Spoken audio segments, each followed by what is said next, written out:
It's the Hero Show. Welcome to the Hero Show, everybody. Starring the irrepressible Andrew Bernstein and the Republicanist Robert Begley. I am Andrew Bernstein, and you are indubitably Robert Begley. How you doing today, Robert? I'm doing great, Andy. As you know, recently we celebrated July 4th, Independence Day, and today our central figure is the man who predicted in 1776 that someday there would be fireworks and pomp and circumstances on July 4th. So let's welcome today's hero, John Adams, and the authority on him as a guest. Right.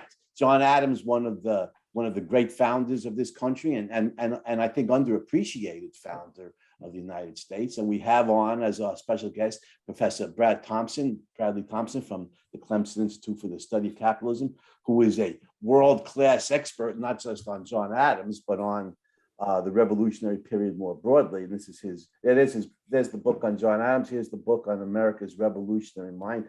I strongly recommend everyone to read this book. I think Brad Thompson, it's a brilliant book. So welcome to the show, Brad. Hi, guys. Thanks very much. It's great to be with you today. Great to have you on. So, Robert, I think you know more about America's revolutionary period than I do. We have a real expert here, so I'm sure you must have some questions. First thing, we start with Adams' bio. There's nobody like him. Nobody made it. Actually, let me put his dates first. 1735 to 1826. Yes. It's a long life. He was almost 91. That's right. When he passed away. Brad, is it true that his last words were Thomas Jefferson still lives, or is that a myth? Well, it's not clear. Okay. The story may be apocryphal, but we don't have any conclusive evidence, but that's certainly what's been reported. And it's important to note that both Adams and Jefferson, co-signers of the Declaration of Independence, died on July 4th, 1826, together. Jefferson was in Monticello, Adams was in Quincy, but they died on the same day, 50 years to the day after the signing of the Declaration of Independence. You can't make this stuff up. No, you can't make it up. And Adams's dying words apparently were something like Jefferson still lives, or Jefferson still survives. However, it turns out Jefferson had actually died earlier in the day. So Jefferson preceded Adams in death by a few hours. It's the most extraordinary story. And Abigail Adams had died several years before that, right? So she wasn't there to record her husband's last words. That's right. Abigail died, I believe, in 1816 or 1818. All right. Well. Yeah. So speaking about Abigail, one of the great things about Adams is he wrote a lot. He wrote his own. Well, he was going to write a biography, but he had a lot of notes on his own life, like a diary. Then, because he was apart from Abigail for so many years, they had a lot of correspondence with each other. And of course, the latter part of his life, he rekindled his relationship with Thomas Jefferson, and those are documented. So one of the great things about Adams is that he largely can tell his own story. But Brad, you did so much research in your studies of Adams, and I know he went to Harvard. He was born, Puritan, raised as a Calvinist in New England, and went to Harvard, met up with all different kinds of free thinkers, which kind of expanded his mind, then went into law.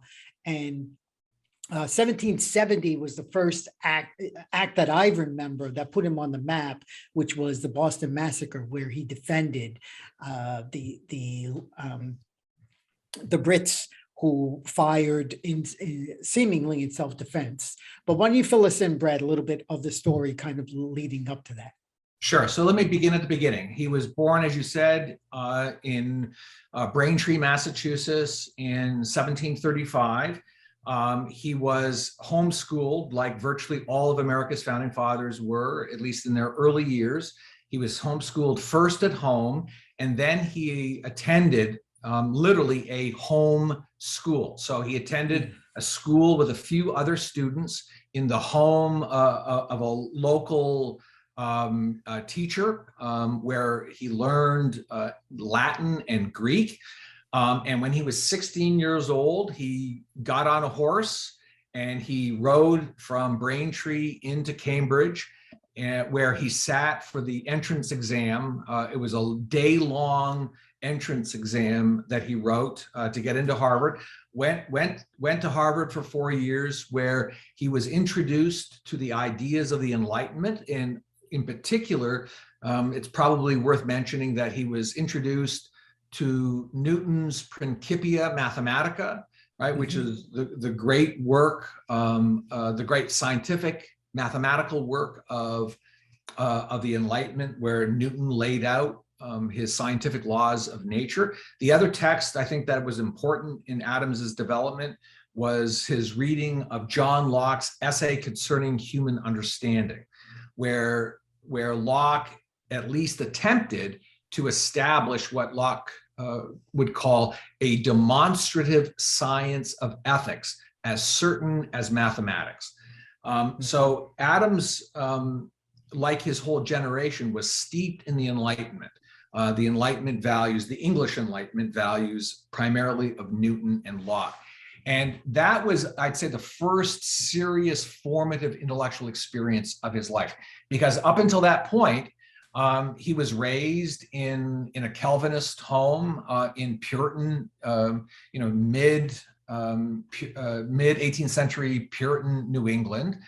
But as a result of his Harvard experience, he seriously began to question his Calvinist upbringing. And then after he graduated from Harvard, then he went to Worcester, Massachusetts, and taught for 2 years in a one-room schoolhouse. And I would love to know how John Adams's students turned out in the years after the Revolution. One wonders if they had actually maybe been at Lexington and Concord, but he taught for 2 years. I was just going to say, Brett, only in America, right? Future POTUS is teaching in a one-room schoolhouse. That's no, exactly. And he used those 2 years to figure out what he wanted to do with the rest of his life. And his choices were to go back to Harvard and get a degree in divinity, or to become a lawyer. And at the end of those 2 years, he had decided he wanted to become a lawyer. So then he went and worked at a law office, which was the way it was done. There were no law schools in the 18th century. So he went and apprenticed in a law office, but also just spent an enormous amount of time reading the 16th and 17th and 18th century treatises on law. And that's how one learned the law, just by reading the treatises of law. He then passed the Massachusetts bar, and his first involvement with what would become the revolutionary movement was in 1761. He assisted the great James Otis in a case in 1761 having to do with the so-called writs of assistance. And writs of assistance were effectively what we would today call search warrants. Search warrants that had been issued by the British government, allowing British customs officials to enter the warehouses of Bostonian merchants. Otis opposed this, the so-called writs of assistance.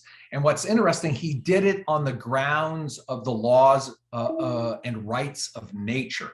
And this is in many ways the first public defense of the idea of the moral laws and rights of nature, which then really became the basis for all of the arguments used by American revolutionaries, then beginning in 1765, which is the official beginning of Stamp Act. That's the year of the Stamp Act, and it's the beginning of what we call the imperial crisis. And from that point forward, and in 1765, let me just add one last thing. In 1765, Adams wrote what I think is still one of the best pamphlets of the early revolutionary period, or of the early imperial crisis, titled A Dissertation on the Canon and Feudal Law. It's a wonderful read where Adams defends American actions against the Stamp Act on the grounds of the moral laws of nature. And he also makes a really powerful case for what he called the spirit of liberty. And the purpose of the dissertation on the canon and feudal law was to rekindle, exactly right, to rekindle the American spirit of liberty in the face of the assault of the Stamp Act.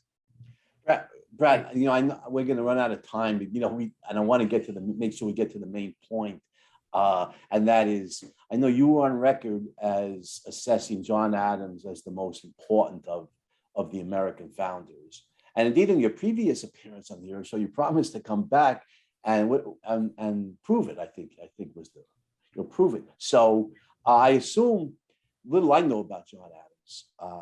His thoughts on government, the Massachusetts Constitution, the Declaration of Rights that opens up or precedes the Massachusetts Constitution. I would think that this has a lot to do with Adams' influence on the establishment of the U.S. Constitution, right? So Adams was there's the conclusion to be proven. Adams is the most important of the founders. You're the guy. You may be the only guy who could prove it. So go ahead. All right. So I'll go one step further, Andy, and say that not only was Adams the most important of America's founding fathers, he was the greatest of all of America's founding fathers. And this is a demonstrable fact. The only contender would be George Washington. And there's a sense, I would say, in which Washington is really only in contention with Adams because Adams and all the other founding fathers thought George Washington was the greatest of all the founding fathers. But if you actually look at what each one of the founding fathers did, so let's say Washington, Adams, Madison, Jefferson, Hamilton, it's no contest. Adams was involved in the revolutionary movement from the very beginning. So going back, as I said, as far as 1761, which is the absolute earliest moment when you can trace the beginning of a kind of revolutionary mentality in America. And then from 1765 up to 1776, he was one of America's leaders of the revolutionary movement. So he wrote almost half a dozen pamphlets between 1765 and 1776 defending the American cause. As Robert said in 1770, he put his reputation with Boston patriots on the line by successfully defending British troops in the Boston Massacre trial. And he did it, as he said, because every American, every subject of the British crown deserves justice, and that's what he provided in the trial. Brad, yeah. Can I just want to elaborate on this point? I'll give you back the floor. What I love about Adams in this case, defending, this is not clearly where emotions are high. There are American, young Americans in the snow, dying or dead, who were shot by the Brits. But here's where Adams, one of my favorite quotes is, the law of not of men, the rule of law, not of men, but of men. Help me out here. He was defending the rule of law, not the rule of men. Right, the rule of law, not the rule of men. And this was, to me, the clearest example up to that point, up to that period. I love the Otis point where you're defending certainly your own property, where British soldiers can come in and do what they want. But that was what put him on the map. Okay, I interjected. I just wanted to say that to me was really critical. That's what put Adams, for me personally, on the map during the Boston Massacre. Right. Adams was right, wasn't he, Brad? The British were firing in self-defense against the mob that had assaulted them. The evidence seemed to indicate that, and you have to remember, the jury was a Boston jury, so he was able to convince a Boston jury, which naturally would have wanted to side not with the British soldiers, but with those who had been shot and maimed and killed. So it was an extraordinary act. And what's interesting is that just a year or two before, he had actually been offered a high-ranking position in the British government in Boston by the then governor of Massachusetts, Governor Hutchinson, and he refused that position, right? So his career would have taken off had he accepted it, but he refused to do it. But then, a year or two later, then he defends the British troops. So Adams was, if nothing else, and maybe this is his most important and enduring quality, he was a man of principle. He was a man of integrity and a man of principle. He not only talked the talk, he walked the walk. He lived his life by his avowed principles. And then, Adams was one of the leaders, one of the top 2 or 3 leaders, along with Samuel Adams and James Otis of the Boston Radicals. In 1774, he then went to serve in the First Continental Congress. And between 1774 and 1784, over a 10-year period, he was away from his wife and children for almost 9 years. I mean, it's extraordinary. And when he was in the Continental Congress during that period, up until 1779, he was probably the leading voice in the Congress for independence. And of course, he gave what I think and consider to be the single most important speech in American history on July 1st, 1776. Adams was the man who stood up in the Continental Congress and made the final argument for independence.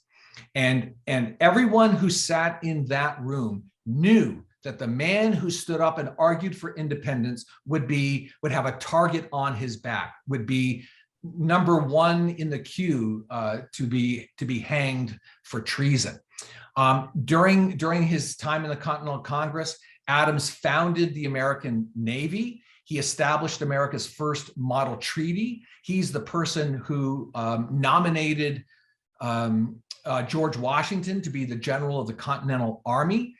In 1775, he published what I think is probably the most important, the most brilliant pamphlet arguing for American independence, his so-called Novanglus letters.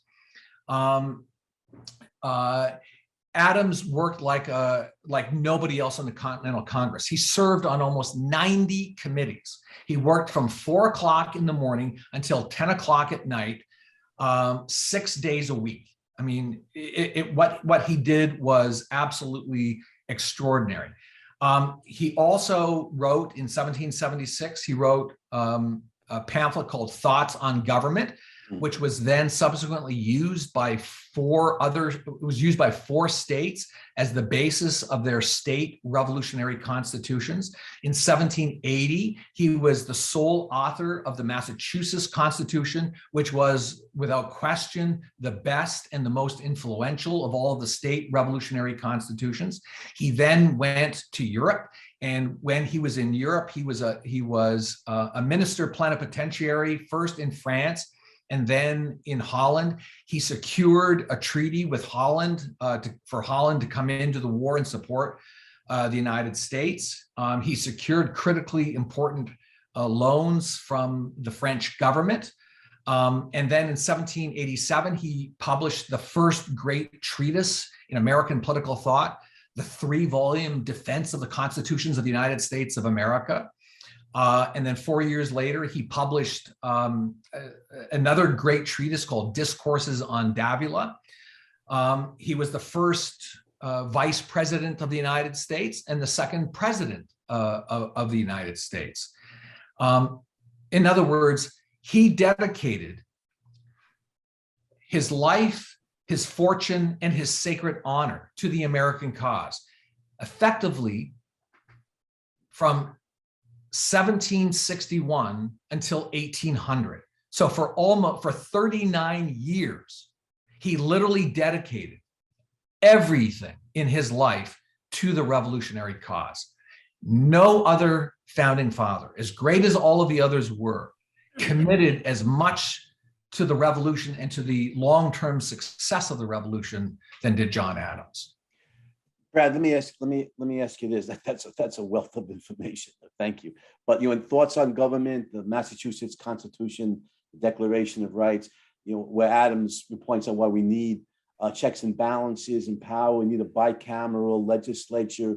I assume all of this had an influence on James Madison in the writing of the U.S. Constitution, because Yes, yeah, absolutely. So the first thing to say is that the Massachusetts Constitution, which Adams wrote in 1780, or it was ratified in 1780 in Massachusetts.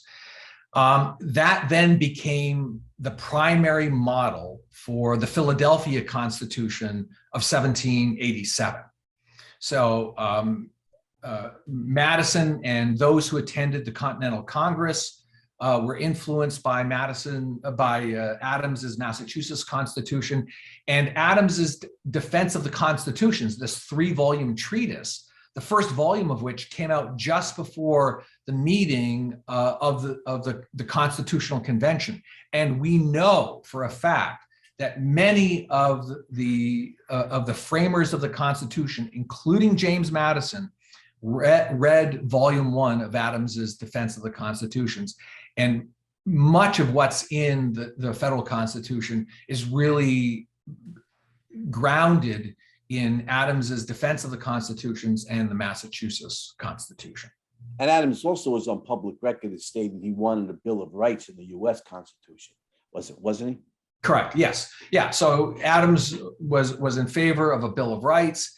I would say, though, that Adams's most important contribution, theoretically, philosophically, to American constitutionalism was, as early as 1776, when he published the pamphlet Thoughts on Government, he was clearly an advocate and said so in this pamphlet for separation of powers, for representation, for the Republican form of government.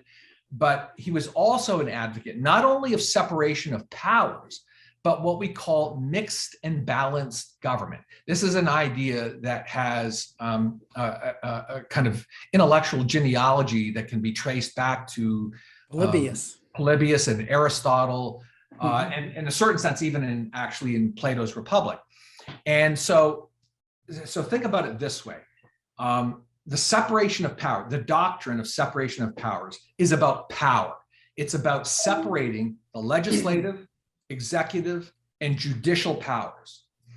What Adams did, though, was he added to that this notion of mixed and balanced government. So within the legislature, Andy, as you noted, in most of the American revolutionary state constitutions, with the exception of 2, they were bicameral. They were 2 house legislatures, a lower house or the House of Representatives, and an upper house, or what we today call a Senate.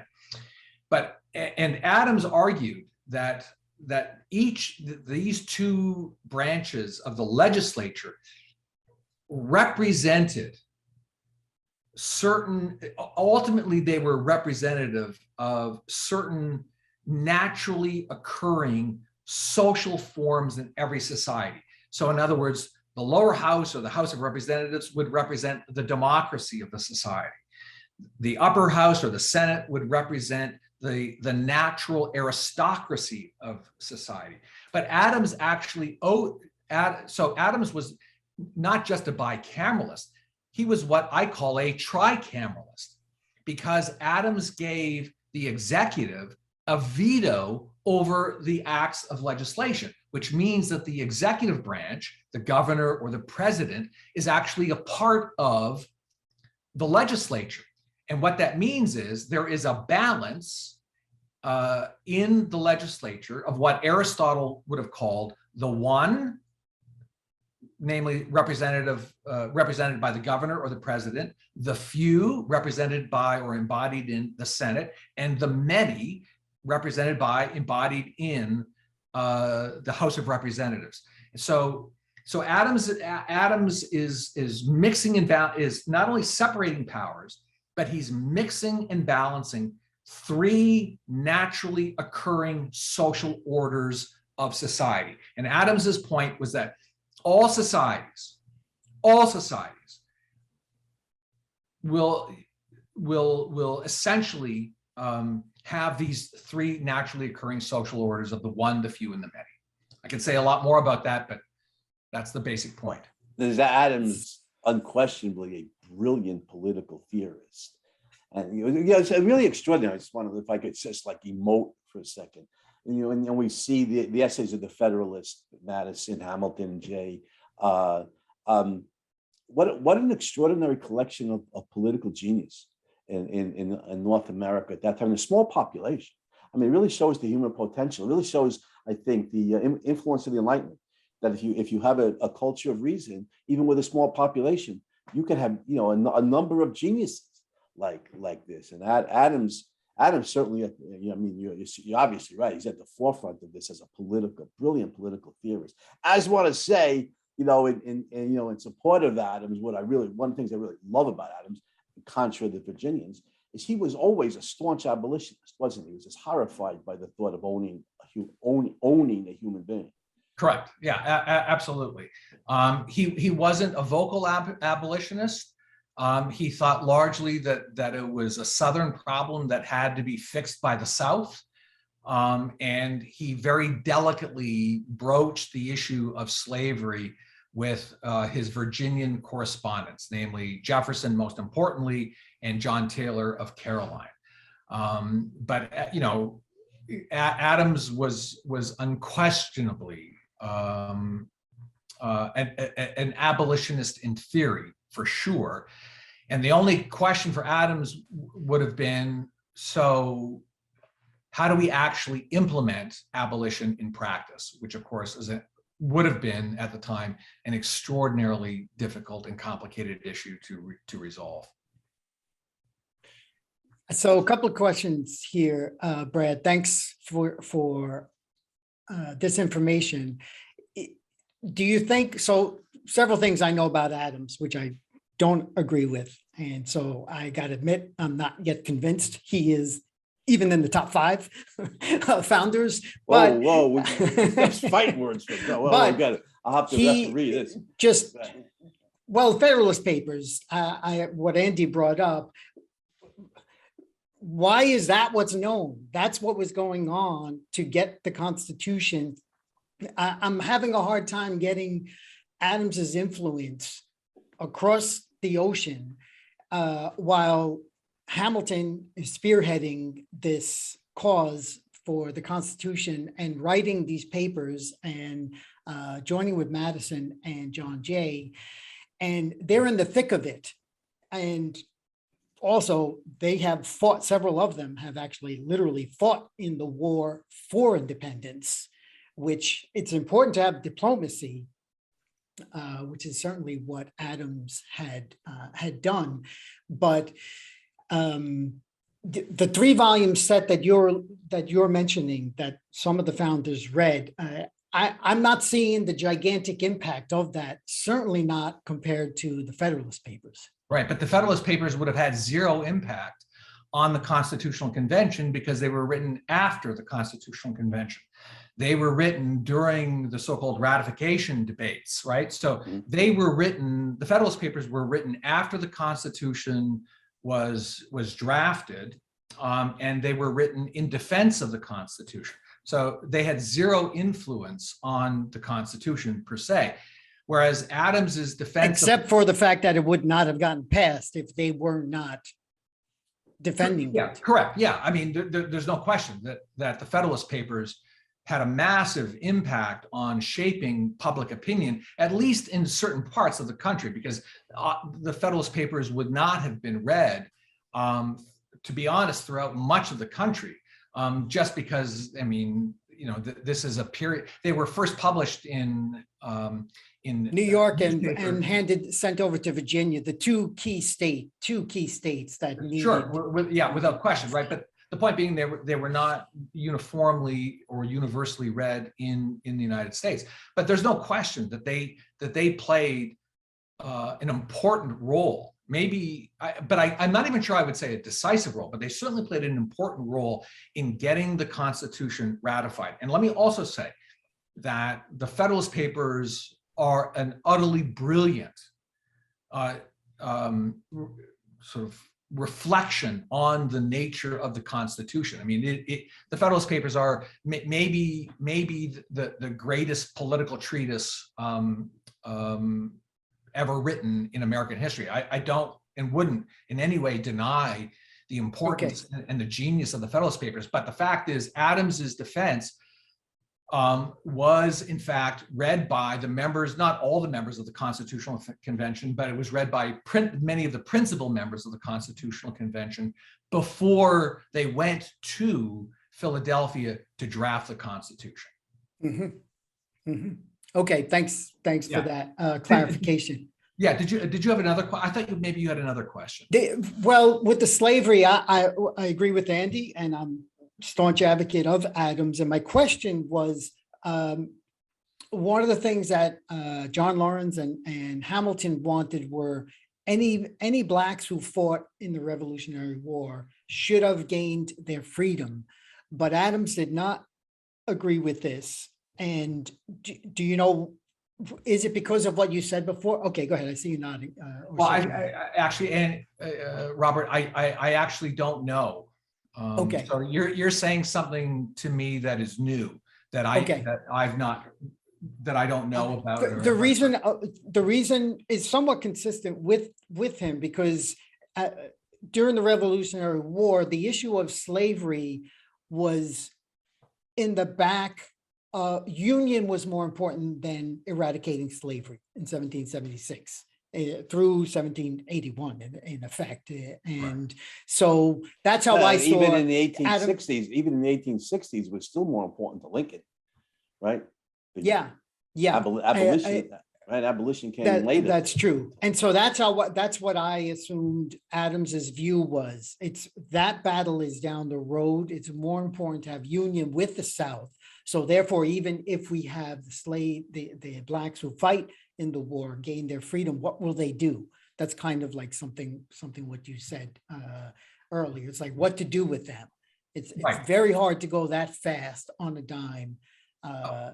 Not only hard, Robert, but impossible. So, I mean, this is what I call the post-emancipation problem. Mm-hmm. So let's say, for argument's sake, that all of America's revolutionary founders were, at least in theory, opposed to slavery. And in fact, I think the fact of the matter is they virtually all were, in theory, opposed to slavery. So take the two hardest cases, Jefferson and Patrick Henry, right? Patrick Henry, the man who said, "Give me liberty or give me death." Thomas Jefferson, the man who wrote, "We hold these truths to be self-evident that all men are created equal." And yet these two men were slaveholders, and furthermore, they upon their deaths, they unlike Washington, for instance, they did not free their slaves. But the fact of the matter is, both understood that slavery was a moral wrong. There's absolutely no question about that. So if we assume that all of America's founding fathers believed slavery to be a grave moral wrong, the question is, well, why didn't they just simply abolish slavery? And it's just simply wishful thinking that they could have waved their magic wand and just simply eradicated slavery. So take the Constitutional Convention, for instance. There were delegates from the North, including Hamilton, who very gently pushed back against slavery. But if they had pushed any harder than they did push against slavery, the fact of the matter is the South would have bolted. Mm-hmm. The South would have bolted. And what would be the result of the South bolting from the Constitutional Convention? You would then have effectively two nations, one nation that is free and one nation which is slave.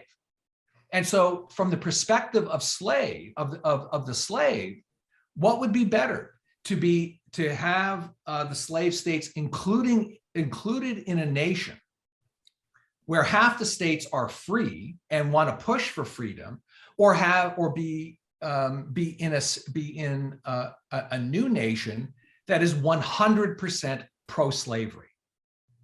And I think it's not unreasonable to think that the path chosen, which was to abolish slavery over time via the Union, was the best option. And the fact of the matter is, virtually all of the founding fathers, including Southerners, did believe that slavery would be ultimately put on the road to extinction, right? That slavery was just simply not a viable economic institution in the United States. And of course, what overturned all of that was the invention of the cotton gin in the 1790s, right? And that radically refigured economically the viability of slavery. But the post-emancipation problem is a real problem, right? So again, just to repeat, if every single founding father is opposed to slavery, you still have the question, now what, right? How do you abolish slavery? Like, you just can't wave your magic wand, right? And so let's say even theoretically you could wave your magic wand and say, announce today, all slaves are freed. Then what? Yeah. Actually, if I could, Andy, if I could go ahead, Rob. quote from memory, Brad, in your book on Revolutionary Mind, I'm pretty sure you said the Declaration of Independence did more to eradicate slavery globally than any other document. Yes. Am I getting you right? Yeah, absolutely. And this is for all too forgotten in 21st century America. But what you just quoted from my book, America's Revolutionary Mind, is absolutely true. The Declaration of Independence specifically, and the revolution in general, is the single greatest force for the eventual abolition of chattel slavery. And the fact of the matter is, immediately after the passage of the Declaration of Independence, every state in the North between 1776 and 1803 began the process to gradually abolish slavery in the North. And by 1803, slavery had been abolished from the northern states. And then there were other things that the founding fathers did to deal with the slavery problem.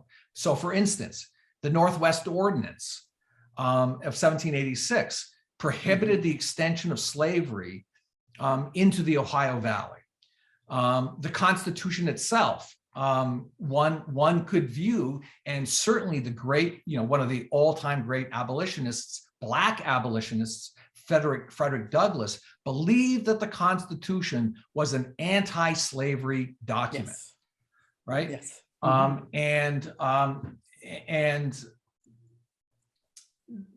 Okay, I think we're good on that. No, And I think I have two other questions, but you jump in. Andy. For a second here. I think we could say morally, logically, historically, there's no abolitionist movement without a principle of individual rights. I mean, it's not an accident that the abolitionist movement originates in the English-speaking world, in Britain, and Britain's North American colonies, around the same time that John Locke was codifying, these burgeoning ideas in the English-speaking world that individuals have inalienable rights. So I think the American Revolution, without a doubt, and that where Adams plays a huge role in it, is the leading cause of abolitionism in the English-speaking world, and then spreading other parts of the world. Not to enough parts of the world, since slavery is still legal in all the communist countries and Islamic countries and so on. But still, in many countries, it's been abolished. But Robert, I wanted to ask Brad about the Adams presidency. Did you want to ask him about things preceding the presidency? No. Mine is more on commerce, banking, finance, which I guess will overlapped his views before presidency and even after presidency. Well, Adams has been, I remember taking my AP American history class way back in the day, and I can still remember. One thing I remember from that class is everybody criticizing Adams for the Alien and Sedition Acts. So do you want to comment on the Adams presidency? Because I know he's often been criticized, and I don't know if he gets the credit he deserves as president of the United States. Right. So the first thing to say about his presidency, I think there are two important things to say about his presidency. In addition to the fact that Alexander Hamilton was traitorous against Adams and turned Adams's cabinet against him, Adams did one great thing during his presidency, and that was his execution of the so-called quasi-war. So revolutionary France had become extremely aggressive toward the United States, was sinking and capturing American cruisers, commercial trading ships, and it came to a crisis. And without, just the short version of it is that Adams was able to, he created a Navy, or a Department of Navy, which provided the Americans with a kind of defense from external invasion that it never had before. And that certainly deterred the French. And then Adams effectively, rather than declaring war against France, which is what Hamilton and his followers wanted, Adams negotiated a peace with France. And so he kept obviously at a critical time at the birth of this country, he kept America out of war. The second thing then, of course, is the and by the way, Brad, all the while that Jefferson was criticizing him for desiring war with France. Right? Yeah, no, exactly. I mean, part of the challenge that Adams had during his presidency is that he was getting it from both sides. So Hamilton and his followers were pushing Adams to go to war with France. Jefferson and his followers were pushing Adams to form an alliance with France against England. So Adams was caught in the middle, and he very successfully, I think, navigated diplomatically a way out of that political crisis. Now, you mentioned the Alien and Sedition Acts, right? And the first thing to say is that almost everyone who criticizes Adams for the Alien and Sedition Acts does so from the perspective of the 20th or the 21st century understanding of free speech. So the first thing to note, I mean, what was the Sedition Act? And it's not so much the Alien Act that's in question. It was always the Sedition Act. And the Sedition Act made it a crime to defame public officials. But what the Sedition Act did, which, by the way, it's important to note, was not Adams's idea. Adams was actually very reluctant, did not really support the Sedition Act.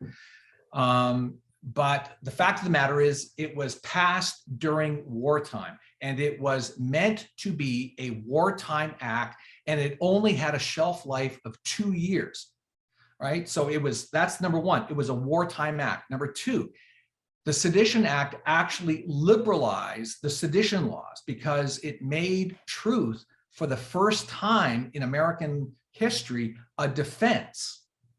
So the Sedition Act was an improvement on all previous sedition acts.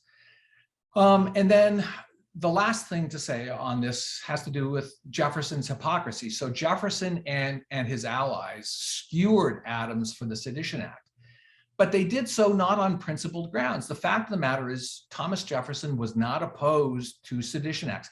He supported sedition acts at the state level. He just was opposed to a sedition act at the federal level, right? So that's largely, I think, a difference it's not a difference of kind. It's only a difference of degree. So Adams signed a bill passed by a Federalist Congress that he had grave reservations about, but understood that it was only a wartime act lasting 2 years. So that's it. Let me ask you, but the United States wasn't in a war at that time. What do Well, you they mean? were in the middle. They were no. Well, The not quasi declared. war with France. Right. They were in the middle of this so-called quasi-war with France, right? And the Alien and Sedition Act was, I mean, it was passed as a result of this quasi-war, because what was happening, and this is the alien part. So thousands, tens of thousands of Frenchmen were immigrating to the United States during the 1790s, and they were importing French revolutionary views into the United States. And when I say French revolutionary views, I mean the views of the Jacobins, right? So there are Jacobin societies that were established up and down the eastern seaboard in the United States, and these French Jacobins living now in the United States. I mean, it's the equivalent of having, you know, Soviet communists living in the United States, and in a period of this quasi-war, and they were defaming public officials, and Adams in particular. So we can debate whether it was whether in the end, by 18th century standards, I mean, we're not debating it. We should not be debating this. Well, we can debate it in the context of the 20th century, but you'll have to understand it first in its historical context, which is the 18th century. And as I've said, the single most important thing about the sedition law is that it was two things. First, a wartime act. Two, a liberalization of existing sedition law. No, that's very clear, Brett. Thank you. Has the Adams presidency gained more positive recognition in recent decades? I wouldn't say so. I would say John Adams overall. I mean, when I first published my book was the first real book on certainly on Adams's political thought that had been published in about 50 years. And so I was sort of, just to be honest, I was at the beginning of the revival, of the Adams revival. And then 2 years, I think 2 years after my book was published, then, you know, the whole Adams mania exploded with the publication of David McCullough's biography. John Furling first, and then McCullough, right? Yeah, John. Yeah. Although Furling's book, which is a very workmanlike book, it didn't, you know, it didn't. McCullough's was world renowned. That was a bestseller, and that really made Adams, brought him back to the forefront. As did the musical 1776. He's the main character in 1776, the musical. So he had in popular culture, we got the HBO series, which I think is really well done, and we have 1776. Two things that kind of give you some in true or false, but some insight into the stature of Adams. The one thing that fascinates me, Brad, the Adams-Jefferson relationship. So correct me if I'm wrong. Jefferson stabs Adams in the back while Adams is president, right? I'm going from with Joseph Ellis's book, Founding Brothers here. So I don't know if you agree with Ellis on this, but Jefferson stabs Adams in the back, hires a scandal monger to write some scurrilous account of Adams, denies it. Ellis, who's a very good writer, says that Jefferson conducted a, quote, artful minuet with duplicity, which is a nice way of saying he's a freaking liar, right? But it seems to me Adams is the bigger man in this relationship, and eventually forgives Jefferson, and so they can rekindle their correspondence in their last years. Do you think that's an accurate interpretation? I would say it's accurate, but it's incomplete. And it's incomplete in the following sense, that Jefferson's duplicity and his betrayal of John Adams began long before the Adams presidency. And you have to remember, Jefferson was Adams's vice president. Right. And he was actively working against Adams. And revolutionary colleagues and friends for many years before that, weren't they? They had been colleagues first in Philadelphia in 1776. Yeah, the Committee of Three. I mean, this is big stuff in America. Yeah, I mean, Adams was on the committee with Ben Franklin. It was actually the Committee of Five. Roger Sherman. Yeah, Roger Sherman. who were on the committee that was in charge of drafting the Declaration. So, Adams and Jefferson worked together very closely in 1776. But then, of course, Jefferson left Philadelphia and was missing in action for 6 years. Jefferson returned to Monticello and was, to put it in 21st century terms, he was living the life. He was enjoying his building Monticello, and he was effectively out of the war. Whereas people like Adams, obviously Washington, Alexander Hamilton, they were literally in the middle of the war. Adams was conducting it politically, both first domestically in Philadelphia, and then when he was in Europe. But then, but they had been friends in 1776, and then they met again in England when Adams was the ambassador to England, and they became very good friends. And Abigail treated Jefferson, and particularly one of Jefferson's daughters, basically took her under her wing and treated her as a daughter when in fact the girl did not have a Jefferson's wife had passed away, right? That's right. That's exactly right. And so they were, so for about a year and a half, they were very, very close. But then the problems started when Jefferson moved to France, to Paris, and got sucked into French revolutionary circles. This is the beginning of his duplicity. He promised Adams that he would translate the 3-volume Defense of the Constitutions into French. He didn't do it, and then he lied about it. And then when they're both back in the United States, Adams published his Discourses on Davila, and Jefferson hired somebody to slander the book, libel the book, and then lied to Adams's face that he had done that. And this is a dark period in Jefferson's life. Right. And this is the period when Jefferson is drinking deeply from the wine of the French Revolution, including being a supporter of the terror. There's a famous letter where the so-called Adam and Eve letter, where Jefferson says that he would prefer the whole human race eradicated, but for one Adam and one Eve, that the French Revolution should fail. Like, it was just totally nuts. So if I could interject here on this is one reason I'm not convinced Hamilton wanted war with France, but everything you just said led up to France's aggression against America, especially by having all the mob rulers move to America. And Hamilton wanted to be prepared for that. You don't have to go to war in order to be prepared to fight and win a war, even if you're a young country. So right. Let me just go again. I have a couple of things. Commerce, banking, finance, industry. Hamilton's thoughts on Adams's thoughts. I know Hamilton's thoughts. I want to hear Adams on that. Yeah, so I will frankly confess that this is the one area of Adams's career that I know the least about.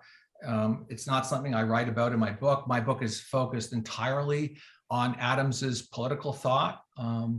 But this much I will say is that Adams's position on all those issues essentially sort of was somewhere probably between Hamilton and Jefferson. So he was not in the Hamiltonian camp, but neither was he in the Jeffersonian camp. Okay, I see him as a physiocrat who wants land, but not necessarily, he did not like banking. From my knowledge of it, he did not like banking and industrialism. And if we're looking at impact, as founders' impact, America is a gigantic financial industrial country. And if Adams is nowhere to be found on this, certainly as a positive, to me, that's a huge failing. Government schools is another one. His views on education. Adams established public schools in Massachusetts, didn't he? All right, so now the knives are coming out. We gave you your floor unfiltered, and now we got. Yeah, We want to learn. Yeah, and now the knives are coming out on the one issue that you know is going to hurt the most, namely K-12 education. Well, from Adams, wasn't it only for 3 years at least? He didn't force these kids to go to government schools for 12 years. I think it was 3 years in Massachusetts, wasn't it? Yeah, it was, and probably, I suspect Adams was probably only just reflecting the views of I mean, in drafting the Massachusetts Constitution, right? You can't necessarily draft the best constitution, because that constitution, right, has to be passed by the sitting constitutional convention, and then it also has to be ratified by the people. So in part, as a lawgiver, right, in the tradition of Solon and Lycurgus, Adams was attempting to draft the best constitution that would be accepted by the people. I understand. And any event must be interpreted or understood in its historic context. To establish government schools in 1780 is not the same thing as the one that was, keep them in 2022 after we see the abysmal failure of them. Yeah. And look, but they're not really government schools, right? So what was established was that it's a little more complicated, Andy, because this is not the government. This is not the government running the schools. This is the Massachusetts Constitution saying that every township in Massachusetts shall have a school, but those schools were funded by and run by the local community, right? So parents, they hired and fired the teacher. The parents established the curriculum, and these schools were they were actually largely funded not by taxation but rather by voluntary contribution. So it was more of a challenge than it was a diktat. Well, that's certainly, a horse of a different color, as they say, than establishing schools where they're funded by the government and run by the government. You have a government Department of Education, so that's certainly a very different thing. Robert, we're running out of time. Do you have any last questions for our guests? This is my last one here, Brad. It's another knife coming out from your book. Page 156, on the purpose of government. It is devising institutional arrangements for the purpose of regulating and channeling its dangerous and beneficial tendencies. And then continuing the quote, to regulate the passion, which in turn becomes a principal means of government. This one's tough for me to swallow, because what about ambitious people? What about young Hamiltonians who, by the way, calling him a bastard brat of a Scotch peddler does not fit well with having this principle stand of you're blaming somebody for something they have no control over, and their father's in business, and you're kind of demeaning that. But this view of government here, I'm not seeing individual rights. No. To the contrary. So Adams was, as much as any other founding father, a proponent of the so-called natural rights tradition, the rights of individuals. It's written into the Massachusetts Constitution. It's written into everything that he wrote between 1765 and 1776. And I think, I'm not positive, but the passage that you're reading from has more to do with how to structure the nature of the government, right? And it's connected to the question, right? It's a kind of sociological reality check and realization that in every society there are certain kinds of social forces. or, as I've said, naturally occurring social orders. And Adams, in contrast, Robert, to what you were suggesting a minute ago, Adams did, in fact, much more so, for instance, than Jefferson. He made room for what Aristotle referred to as the one, right? So he's mixing and balancing the many, the people, the few, the naturally occurring aristocracy, and the one. And he writes expansively on the role of ambition, right? And he recognizes that ambition is it is a fact of human nature. And he recognizes that some individuals are driven largely by ambition. But the problem with ambition, of course, is that it cuts two ways. There can be benevolent ambition and there can be malevolent ambition, right? And malevolent ambition would be, Al Capone versus Thomas Edison, as Ayn Rand would say it. Caesar, Napoleon, Hitler, et cetera. Benevolent ambition would be, more in the form of Winston Churchill, or most importantly, George Washington. It's interesting, Brad, because right now I'm writing an essay, for the Objective Standard on the great heroes, the tragic heroes of great literature.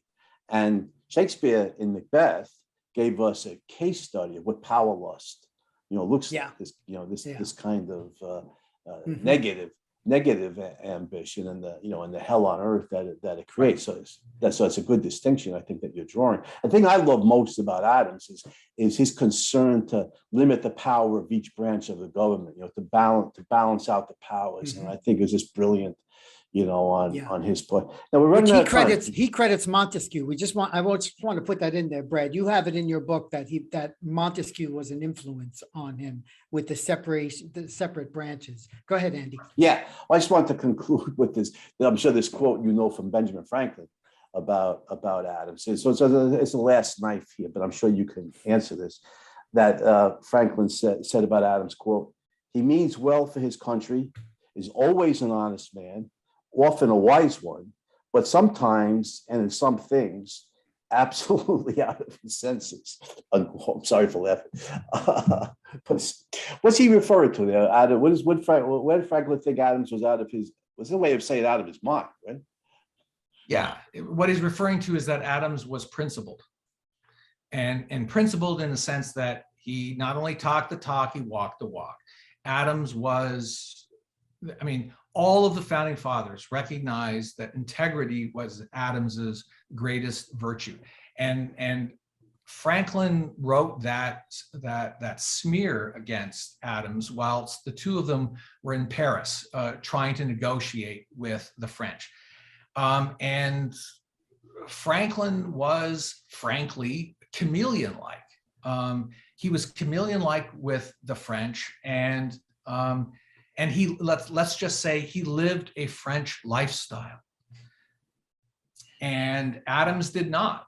And Adams did not want to compromise with the French, and he was principled. Adams conducted, while he was in Europe, what he called militia diplomacy. No foreign diplomat worked harder than Adams did. He literally almost died when he was in Holland, because he literally worked himself virtually to death. And Franklin, Franklin loved the salon life, and Franklin's mode of diplomacy, which can be just as successful, particularly, I guess, if you're dealing with the French. Franklin's mode of diplomacy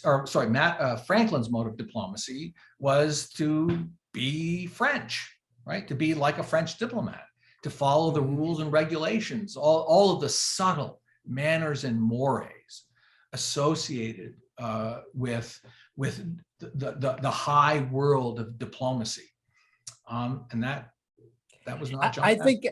Thanks, Brad. I think what that shows is the difference is you need to know your audience, and here's where I think Franklin was successful there, because he emulated the French in knowing where their hierarchy of values were, and Adams was certainly closer to the Dutch with their more pro-business approach and just getting to the facts without all the fluff. But Well, if you sleep yeah. until noon and you love the ladies and you live that kind of life, I think you might be popular in France. Yeah. Uh, So I want to ask Brad to shift a little, just as we wrap this up, to the really important work that you are doing personally. John Adams, we can agree, a hero.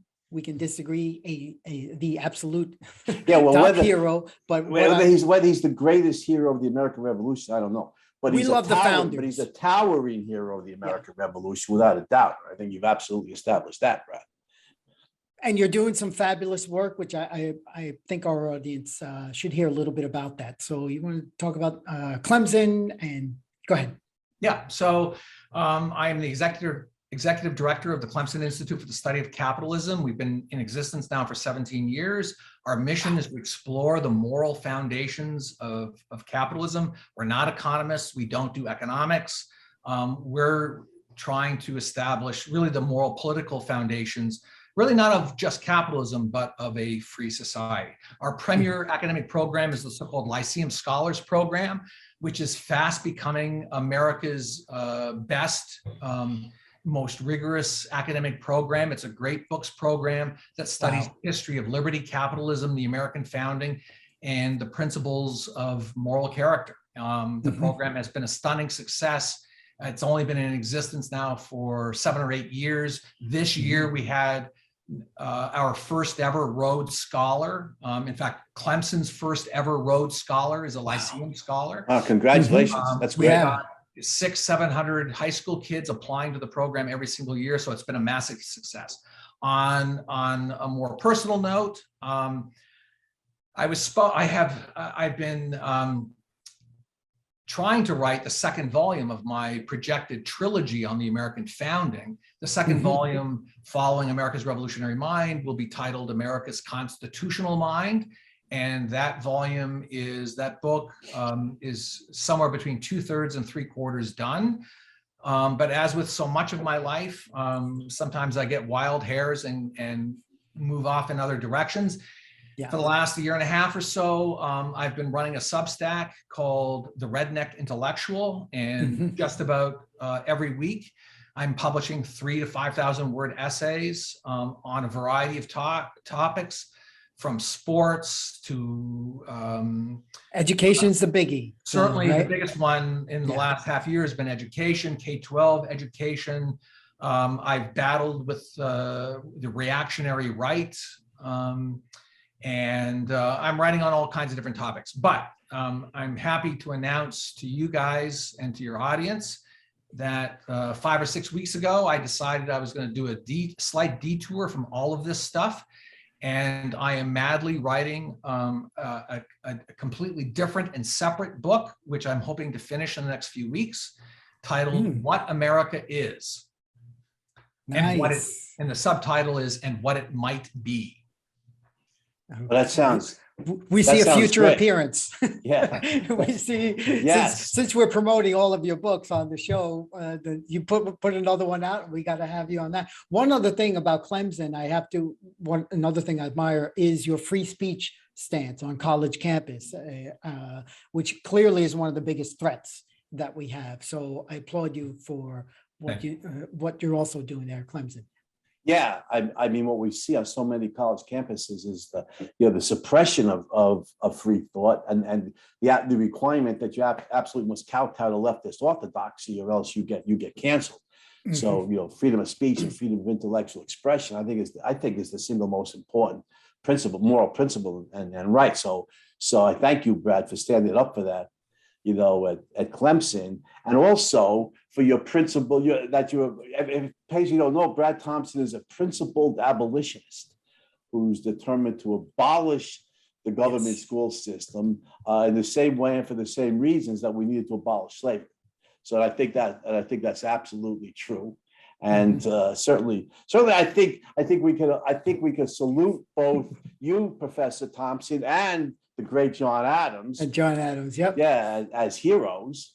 And thanks for coming on the show, Brad. I greatly appreciate it. Yes, thank you. Gentlemen, thank you very much for giving me the opportunity to prove absolutely that John Adams is America's greatest founding father. I very much Not.